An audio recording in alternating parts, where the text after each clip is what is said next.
السلام علیکم۔ بسم اللہ الرحمن الرحیم۔ اللہ نرمی کرنے والے، مہربانی کرنے والے کی شناخت یا پہچان کے ساتھ دوستو، آج لیکچر نمبر 4 ہے جانوروں کے گلے پر چھری چلا کر جسے قربانی کا نام دیا جاتا ہے، اس کے متعلق۔ اور آج میں سورہ 48 جو کہ سورہ الفتح ہے، اس کی آیت نمبر 25 پر میں بات کرنا چاہوں گا۔ اس آیت میں لفظ ہدیہ آیا ہے جس کو ان لوگوں نے قربانی بنا دیا، جبکہ وہ روٹ یا وہ فیملی جس سے قربانی لفظ نکلتا ہے، اس سے ہدیہ کا تعلق ہی نہیں ہے۔ دوسرا یہ ہے کہ اگر ان کا عقیدہ مان لیا جائے، جو یہ لوگ اپنی جانوروں کی گردن پر چھری چلا کر جسے قربانی کہتے ہیں، اسے یہ لوگ الکتاب المبین سے ثابت کرنے کی کوشش کرتے ہیں، تو یہ سنت نہیں بلکہ فرض ثابت ہے، کیونکہ قرآن فرض ہے۔ ویسے بھی ہدیہ قربانی نہیں۔ اب سوال یہ سامنے آتا ہے کہ ہدیہ قربانی نہیں ہے تو کیا ہے؟ آج اس پر بات کرنا چاہوں گا میں۔ لہٰذا اس آیت کا جب تقریباً سب مترجمین کا ترجمہ میں نے پڑھا تو کافی سارے سوالات سامنے آئے۔ یہ سوالات ایک طالب علم کی حیثیت سے میں آپ دوستوں سے شیئر کر رہا ہوں۔ آپ میں سے وہ دوست جو علمی استطاعت رکھتے ہیں وہ جواب دے کر رہنمائی کر سکتے ہیں۔ میرے پاس ترجمہ ایک مشہور ہستی کا ہے، وہ اسکرین پر میں لگا رہا ہوں، غور کریں۔ سوال نمبر 1 ہے، مروجہ ترجمہ میں لکھتے ہیں وہی لوگ ہیں جنہوں نے کفر کیا اور تمہیں روک کے رکھا مسجد الحرام تک جانے سے۔ اب سوال یہ ہے کہ اگر مسجد الحرام تک جانے سے روک دیا تھا تو پھر جو تاریخ میں لکھا ہے کہ فتح مکہ کے موقع پر حج کیا، وہ کیسے کر لیا تھا؟ سوال نمبر 2 ہے، مسجد الحرام تک جانے سے کب روکا تھا؟ سوال نمبر 3 ہے، مروجہ ترجمہ میں لکھا ہے کہ اور قربانی کے جانور بھی اپنی جگہ پہنچنے سے روکے گئے۔ اس پر سوال یہ ہے کہ قربانی کے جانور یہ آیت کے کس لفظ کا ترجمہ کیا گیا ہے؟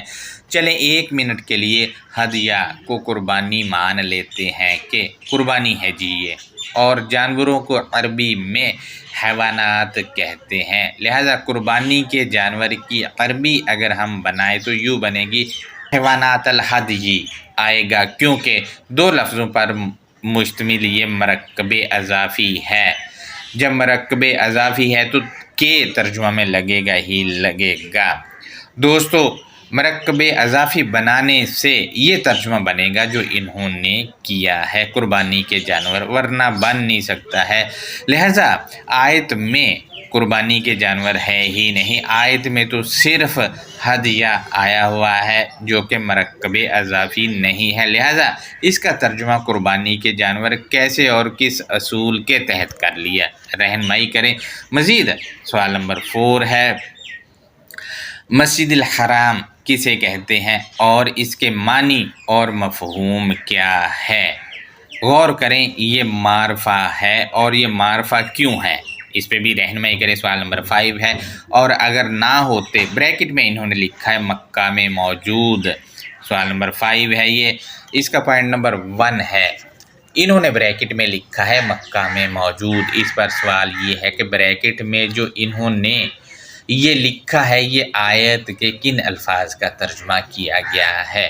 پوائنٹ نمبر 2 ہے، ترجمہ میں مترجمین نے لکھا ہے ایسے مومن مرد اور مومن عورتیں جنہیں تم نہیں جانتے تھے، اندیشہ تھا کہ تم لوگ انہیں بھی کچل دیتے تو ان کے بارے میں تم پر الزام آتا بے خبری میں۔ بریکٹ انہوں نے دیے، اس میں لکھا ہے تو جنگ نہ روکی جاتی، دوسری بریکٹ دیے، اس میں لکھا ہے جنگ اس لیے روکی گئی تاکہ اللہ داخل کرے اپنی رحمت میں جس کو چاہے۔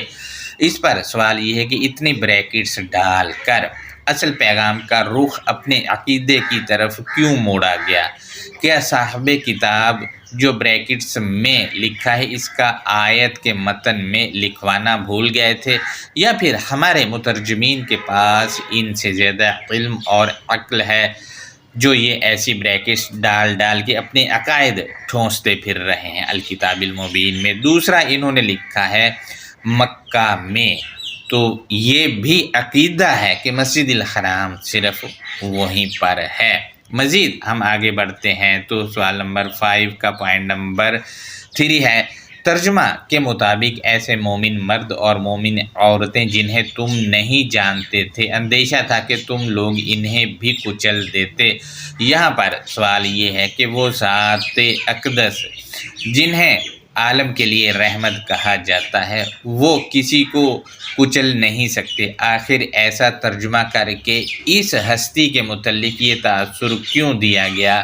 کیا وہ لوگوں کو کچلتے تھے؟ سوال یہ سامنے آتا ہے، اس پر رہنمائی کریں، جبکہ وہ رحمت عالمین کے لیے ہیں تو کچل نہیں سکتے کسی کو۔ مزید ہم آگے بڑھتے ہیں تو سوال نمبر 5 کا پوائنٹ نمبر 4 ہے، انہوں نے لکھا ہے تاکہ اللہ داخل کرے اپنی رحمت میں جس کو چاہے۔ اس پر سوال یہ ہے کہ اگر اس ترجمہ کو مان لیا جائے تو ابلیس، شیطان، قاتل، بدفعلی کرنے والا، لٹیرا، چور، بددیانت، دودھ مسالے میں پاؤڈر اور برادہ مکس کر کے بیچنے والوں اور باقی وہ تمام لوگ بھی جو ایسے کام کرتے ہیں، اگر ان میں سے کسی کو معاف کر دیا جائے تو جن کے ساتھ انہوں نے برا فعل کیا، ان کے ساتھ تو اللہ نے انصاف کیا ہی نہیں۔ آخر ایسا کیسے ہو سکتا ہے کہ جس کو چاہے وہ معاف کر دے، اپنے بنائے ہوئے قانون کو توڑ دے؟ کیسے ہو سکتا ہے یہ؟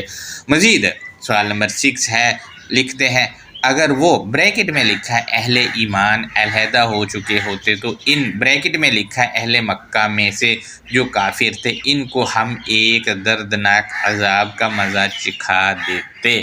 دوستو بریکٹ یہاں بھی انہوں نے ڈالی ہے اہل مکہ اور اہل ایمان ڈال کر، جبکہ دونوں ہی لفظ آیت کے متن میں نہیں ہے، لہٰذا چونکہ ان کا عقیدہ ہے اور تاریخ میں کہیں لکھا ہوگا کہ ایسا ہوا ہے، وہ چیز تاریخ والی اور اپنا عقیدہ آیت پر تھوپنے کے لیے یہ سب کیا گیا۔ دوستو آخر میں آپ سے یہ بھی میں شیئر کرتا چلوں کہ اللہ اپنے حکم میں کسی کو شامل نہیں کرتا۔ جب ایسا ہے تو مترجمین نے پھر کیوں اپنا عقیدہ آیت میں شریک کیا؟ جبکہ مذہبی سرپرست کہتے ہیں کہ شراکت داری کرنے والے مشرک ہیں۔ اب ان کے اس فتویٰ کو مد نظر رکھا جائے تو پھر ان مترجمین کو کیا سمجھا جائے؟ دوستو یہ کچھ چیزیں تھیں جو آپ سے میں نے شیئر کی ہیں۔ اب آیت کے مشہور الفاظ کے معنوں کی جانب بڑھتے ہیں تو وہ الفاظ ہیں، نمبر 1 پر ہے المسجد الحرامی، یہ مرکب توصیفی ہے، یعنی مسجد کی صفت الحرامی ہے۔ مسجد کا روٹ ساجدہ ہے اور اسم مکان ہے۔ اس مکان کے متعلق الکتاب المبین کیا کہتی ہے؟ وہ مسجد الحرام پر ایک لیکچر ہے ہمارے یوٹیوب پر، اس پر جا کر آپ دیکھ سکتے ہیں جائزہ لے کر لیکچر کا۔ لہٰذا مسجد کا روٹ ساجدہ ہے، معنی ہے ماننے کی جگہ، ماننے کی جگہ کو کہا جائے گا۔ اس کے اور بھی 2 معنی ہیں لیکن یہاں پر جو آئے گا وہ ماننے کی جگہ ترجمہ کیا جائے گا۔ دوسرا اس کی صفت جو ہے وہ ہے الحرامی، یہ بھی معرفہ ہے اور المسجدی بھی معرفہ ہے، اور اس کے معنی غور کریں، الحرامی کے معنی بہترین کے ہیں۔ اگر ہم ڈکشنری کی طرف جاتے ہیں تو اس کے معنی ممنوع کے بھی ملتے ہیں اور تقدیس کے بھی ملتے ہیں۔ اب یہ فیصلہ آپ نے کرنا ہے کہ الحرامی کو آیتوں سے لینا ہے یا پھر ڈکشنری سے، کیونکہ مزید ہم دیکھتے ہیں الکتاب المبین سے تو سورہ 8 کی آیت نمبر 34 کے مطابق مشرکین مسجد الحرام سے روکتے ہیں اور مسجد الحرام کے اولیاء متقی ہیں، لہٰذا متقی الکتاب المبین سے ہدایت لیتے ہیں۔ لہٰذا ہم مزید دیکھتے ہیں سورہ 2 کی آیت نمبر 149 کے مطابق مسجد الحرام اللہ کی طرف سے الحق کا نام ہے۔ دوستو الحق جو ہے وہ الکتاب سے ملتا ہے، لہٰذا الکتاب سے جو منشور ملتا ہے یا جو اس میں رکھ دیا گیا وہ مسجد الحرام ہے۔ سورہ 2 کی آیت نمبر 150 کے مطابق مسجد الحرام کی طرف توجہ کرنے سے کوئی حجت باقی نہیں رہتی اور اللہ نعمت مکمل کرتا ہے تاکہ ہدایت پائی جا سکے، یعنی المسجد الحرام کی طرف توجہ کرنے سے ہدایت ملتی ہے۔ اور ہدایت آپ کو کہاں سے ملتی ہے؟ جہاں عالمین کے لیے رکھ دی گئی وہ آپ کو پتہ ہے، جہاں سے ملتی ہے وہی مسجد الحرام ہے، اور جہاں سے ہدایت ملتی ہے وہ کتاب ہدایت ہے، یعنی الکتاب ہی مسجد الحرام ہے۔ مزید ہم دیکھتے ہیں سورہ 2 کی آیت نمبر 191 کے مطابق مسجد الحرام میں موجود مومنین سے کافر ان سے فتنہ کرتے ہیں، مومنین کو اس سے نکالنے کے لیے، یعنی مسجد الحرام میں کافر بگاڑ کرتے ہیں تاکہ مومنین کو اس کرائٹیریا سے نکالا جا سکے۔ اب آپ دیکھ لیں تراجم میں کیسا کیسا ہیر پھیر کیا گیا ہے تاکہ ماننے والے جو کرائٹیریا خالق نے مقرر کیا اس سے نکل جائیں۔ مزید ہم دیکھتے ہیں سورہ 48 کی 27 کے تحت تو اللہ مقصد کو حقیقی کرتا ہے جو یقیناً مسجد الحرام میں انشاءاللہ داخل کرتا ہے، مسجد الحرام میں مومنین کو داخل ہوں گے۔ لہذا مزید ہم آگے دیکھتے ہیں تو سورہ 22 کی آیت نمبر 25 کافر لوگ مسجد الحرام اور سبیل اللہ سے روکتے ہیں، یعنی مسجد الحرام اور سبیل اللہ یہ مترادف الفاظ ہیں، سبیل اللہ ہی مسجد الحرام ہے اور سبیل اللہ جو ہے اللہ کا طریقہ کار، اللہ کا ویژن، اللہ کی منصوبہ سازی وہ الکتاب میں دی گئی، یعنی الکتاب المبین ہی مسجد الحرام ہے۔ مزید ہم سورہ 9 کی آیت نمبر 28 کو دیکھتے ہیں تو اس کے مطابق مشرکین کو نجس کہا گیا ہے اور ان کے متعلق کہا گیا ہے کہ وہ مسجد الحرام کے پاس نہ آنے پائیں۔ دوستو مشرکین پر پابندی عائد کرنی چاہیے کہ وہ اس کے تراجم نہ کر پائیں، اگر وہ تراجم کریں گے تو اپنے عقائد کی اس میں شراکت داری کریں گے، لہٰذا ان پر پابندی لگائی جائے اور شکنجہ کسا جائے۔ نمبر 2 کو ہم دیکھتے ہیں تو ہدیہ، اس کا روٹ ہدایہ ہے، اس کے معنی تحفہ ہدایت کے ہیں۔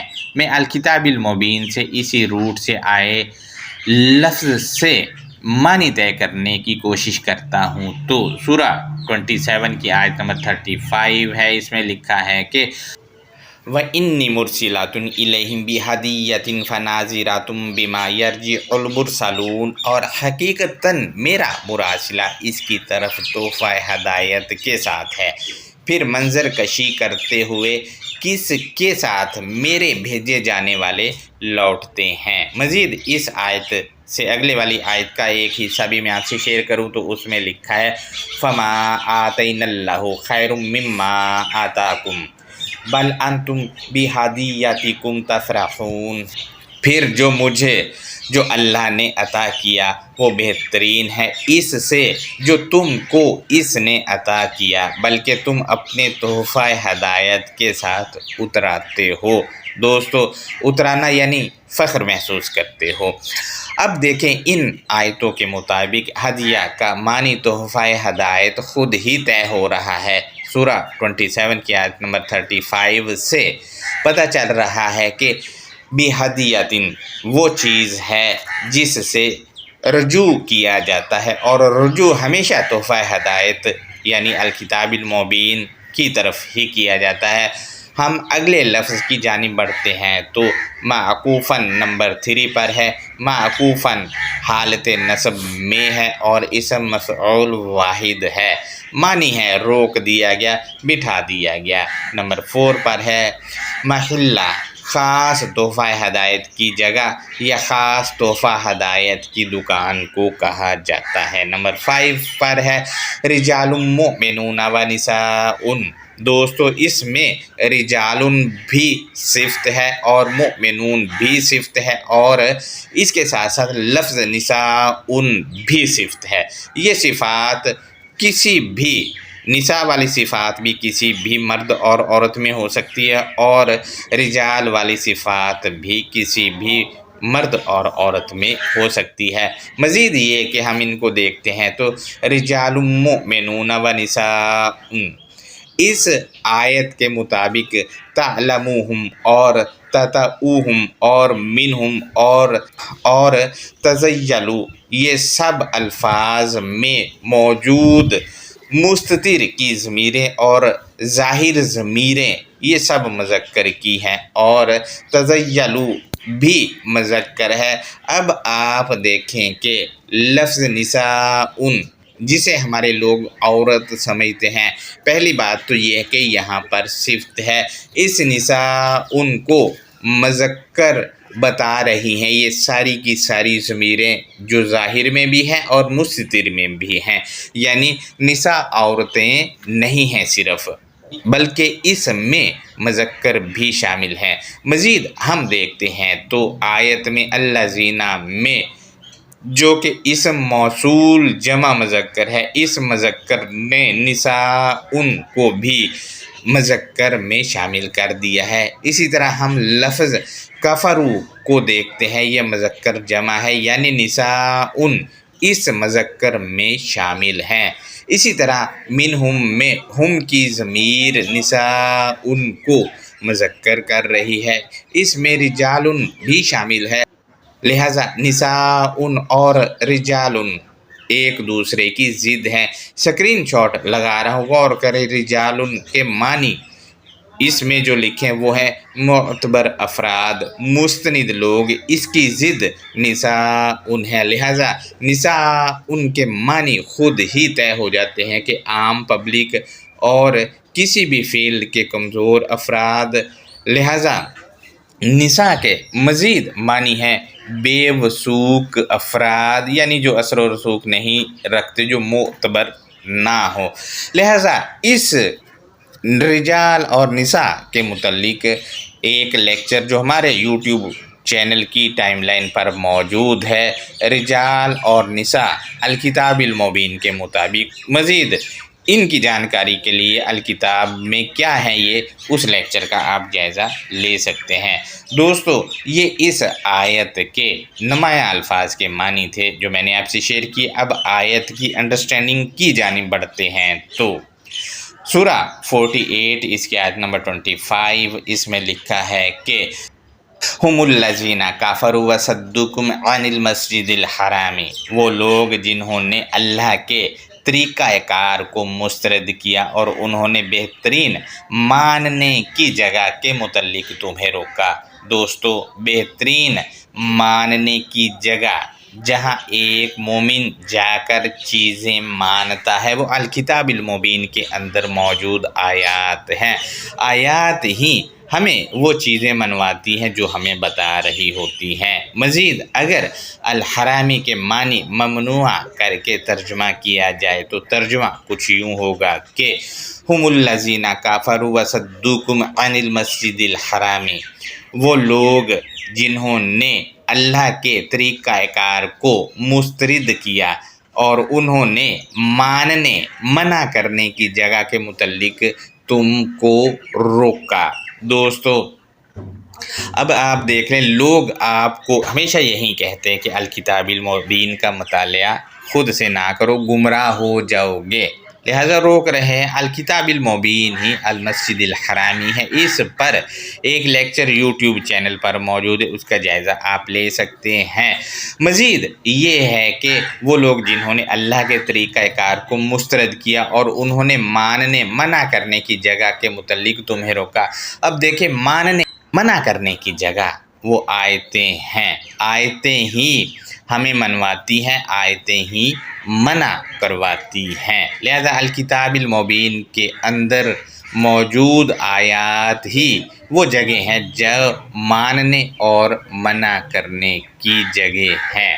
لہذا دوستو، ہم مزید آیت کے اگلے حصے کی جانب بڑھتے ہیں تو اس میں لکھا ہے کہ وَالْهَدْيَ مَعْكُوفًا أَنْ يَبْلُغَ مَحِلَّهُ اور جسے انہوں نے روکا اس گروہ کو جما دیا گیا یا ٹکا دیا گیا خاص تحفہ ہدایت کے متعلق کہ وہ گروہ ہی تحفہ ہدایت کی دکان یا جگہ تک پہنچا۔ دوستو، سنت اللہ کو مسترد کرنے والے گروہ نے روکا ان لوگوں کو جو سنت اللہ پر چلنے والے گروہ تھا، لیکن روکنے کے باوجود ان کو جو سنت اللہ پر چلنے والے تھے ان کو جما دیا گیا تحفہ ہدایت پر، اور جو تحفہ ہدایت پر روکے گویا وہ تحفہ ہدایت کی دکان یا جگہ پر پہنچے ہیں۔ لہذا دوستو، تحفہ ہدایت سے ہی لوگ روکتے ہیں، آپ کو بھی روکتے ہیں۔ آپ کسی کے سامنے آیت پیش کر کے دیکھ لیں، آپ کو پتہ چل جائے گا کہ کیسے روکتے ہیں۔ مزید آیت کے اگلے حصے میں ہے کہ فَلَوْلَا رِجَالٌ مُؤْمِنُونَ وَنِسَاءٌ مُؤْمِنَاتٌ لَمْ تَعْلَمُوهُمْ أَن تَطَئُوهُمْ، اور اگر نہیں عہد و پیمان والے مستند افراد یا باوثوق افراد یا معتبر افراد اور عہد و پیمان والے بے وثوق افراد کو تم ان لوگوں کو اگر نہ جانتے ہوتے کہ تم ان کا اقدام کرتے۔ دوستو، اگر ان کو نہیں جانتے تب بھی اقدام کرنا ہے، کس معاملے میں وہ سیاق و سباق میں بتا دیا گیا ہے۔ مزید اس آیت کے اگلے حصے میں ہے کہ فَتُصِيبَكُم مِّنْهُم مَّعَرَّةٌ بِغَيْرِ عِلْم، اس کے بعد وقت گزرنے کے ساتھ ساتھ ان میں سے وہ جماعت دوسرے علم کے ساتھ تمہیں صدمہ پہنچانے والی ہے، یعنی باوثوق افراد میں سے اور نساء میں سے بغیر علم کے والے افراد تمہیں صدمہ پہنچانے والے ہیں، یعنی علم نہیں ہے اور باتیں کہے جا رہے ہیں، اللہ کی سنت کو مسترد کیے جا رہے ہیں۔ لہذا دوستو، مزید ہم دیکھتے ہیں ان کے لیے کیا ہے، وہ بتایا گیا ہے لِيُدْخِلَ اللَّهُ فِي رَحْمَتِهِ مَن يَشَاءُ، تاکہ کائنات بنانے والا وہ داخل کرتا ہے اپنے مسلسل فائدے میں جو اس کا مقصد یا چاہت ہے، یعنی اللہ کا جو مقصد ہے وہ یہ ہے کہ مسلسل فائدے میں داخل کیا جائے افراد کو، ان کو بھی جن کے پاس آگاہی یا علم نہیں ہے اور ان کو بھی جن کے پاس یہ سب کچھ ہے۔ لہذا دوستو، ہم مزید آیت کے آخری حصے کی جانب بڑھتے ہیں تو اس میں لکھا ہے کہ لَوْ تَزَيَّلُوا لَعَذَبْنَا الَّذِينَ كَفَرُوا مِنْهُمْ عَذَابًا أَلِيمًا، اگرچہ وہ الگ ہوئے تو ہم نے ان لوگوں کو جنہوں نے ان میں سے اللہ کے طریقہ کار کو مسترد کیا، ان لوگوں کے لیے یقیناً بگاڑ کی صورت میں تکلیف یا دکھ ہے۔ دوستو، جو اللہ کے طریقہ کار کو مسترد کر چکے ہیں وہ بگاڑ میں چلے گئے، اور ان کے لیے تو عذاب یعنی دکھ ہی دکھ، تکلیفیں ہی تکلیفیں ہیں جو انہوں نے خود اللہ کے طریقہ کار سے کنارہ کشی کی، اس کو مسترد کیا تو خود اپنے ہاتھوں سے کمائی۔ لہٰذا اللہ کا طریقہ کار جو ہے وہ الکتاب المبین میں ہے، اور الکتاب المبین کی طرف آنے سے ہی یہ روکتے ہیں۔ دوسرا یہ ہے کہ اس آیت میں ہم الذین کفروا وصدوکم عن المسجد الحرام، اور مسترد کرنے والے اللہ کے طریقہ کار کو وہ روکتے ہیں تم لوگوں کو مسجد الحرام سے، اور مسجد الحرام جو ہے الکتاب کے متعلق سبیل اللہ ہے، اور اللہ کا سبیل جو ہے وہ الکتاب میں موجود ہے۔ لہذا دوستو، ہمارا یہ آج کا لیکچر تھا، اس میں نہ تو ہدیہ قربانی کے اونٹ یا قربانی کے جانور ہے، ہدیہ تحفہ ہدایت کو کہا جاتا ہے، اور تحفہ ہدایت سے ہی لوگ آج کل روکتے ہیں، اور صدیوں سے یہ کام ہوتا چلا آ رہا ہے۔ کوئی گردن نہیں کاٹنی، کوئی جانوروں کو جو ہے سال بعد ایونٹ نہیں ہے، یہ سب چیزیں ہدیہ جو ہے تحفہ ہدایت ہے، اور تحفہ ہدایت کہاں ہے آپ کو پتہ ہی ہے، اس سے روکنا مسجد الحرام سے روکنا ہے۔ لہٰذا ہمارا آج کا یہ لیکچر تھا، اپنا بہت زیادہ خیال رکھیں، اللہ حافظ۔